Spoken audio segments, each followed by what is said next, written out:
नमस्कार मित्रांनो, मी गहिनीनाथ सरवडे आपलं शेती माहिती या यूट्यूब चॅनलमध्ये स्वागत करतो. मित्रांनो, आपण एक 5-6 दिवसाखाली या ऊसाला गवताचं औषध फवारलं होतं.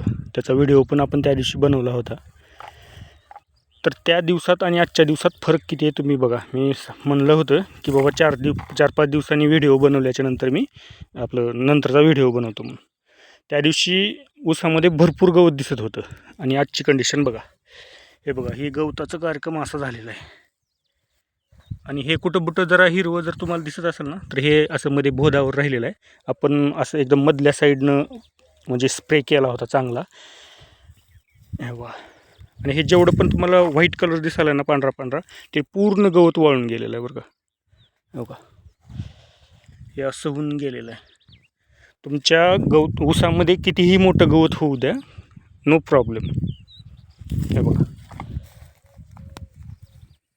इथं आहे ना, असा ऊस कुठं दिसत नव्हता. म्हणजे गवत आहे का ऊस आहे हेच समजत नव्हतं. कारण काय, आपण हे मधल्या फटीमध्ये आपण हरभरं टोकन केलं होतं ना, त्याच्यामुळं ते फवारताही नाही गेलं अगोदर, जेव्हा लहान गवत होतं त्यावेळेस. पण आपण हरभरं काढून घेतल्याच्यानंतर आता फवारणी केलेली आहे बघा, एकदम क्लीन होऊन गेलेलं आहे. आता नजर चुकीनं कुठं तर राहिलं असलं मग. आणि बघा, त्याचा ऊसावर अजिबातच इफेक्ट नाही. हे बघा, आणि ऊसाचे फुटवे सुद्धा बघा. बघा तुम्ही, बघा, ऊसावर अजिबातच प्रॉब्लेम नाही. औषध तर मी सांगितलं होतं त्या दिवशी, कोणतं होतं, 1-2,4-D, 2 टाटा मेट्री, म्हणजे मेट्रीबेन्झिन कोणतंही घ्या, टाटा मेट्रीच काय. आणि तिसरं होतं ड्युरॉन.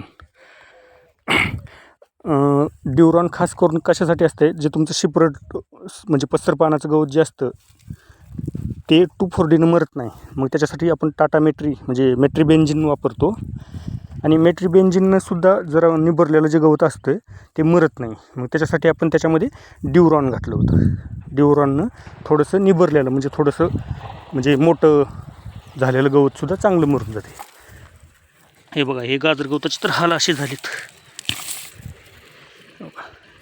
हे वडाई गेली की असं उपसून निघाले, काय तुटून निघाले.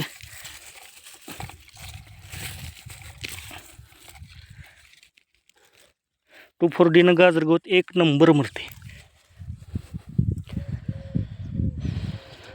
फक्त एवढंच करायचं तुम्हाला की फवारल्याच्या नंतर ऊसामध्ये वल कंटिन्यू ठेवा, जेणेकरून म्हणजे मरायसाठी चांगलं वातावरण तयार होतं. जेवढी वल ठेवचाल ना, तेवढं गवत फास्ट मरते. आणि ऊसावर मित्रांनो किंचितसुद्धा परिणाम नाही झालेला बरं का. आपला 1 एकरचा प्लॉट आहे.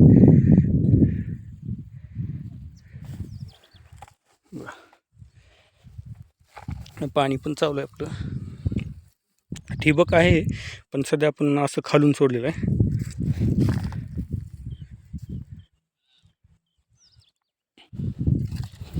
तर मित्रांनो, जर तुमच्या ऊसामध्ये जर गवत झालेलं असेल तर मी सांगितलेलं कॉम्बिनेशन नक्की फवारा. त्याच्यामुळं 4 ते 5 दिवस जास्त झाले, गवताची एकदम वाटच लागणार. ठीक आहे मित्रांनो, धन्यवाद. व्हिडिओ आवडला तर नक्की लाईक करा.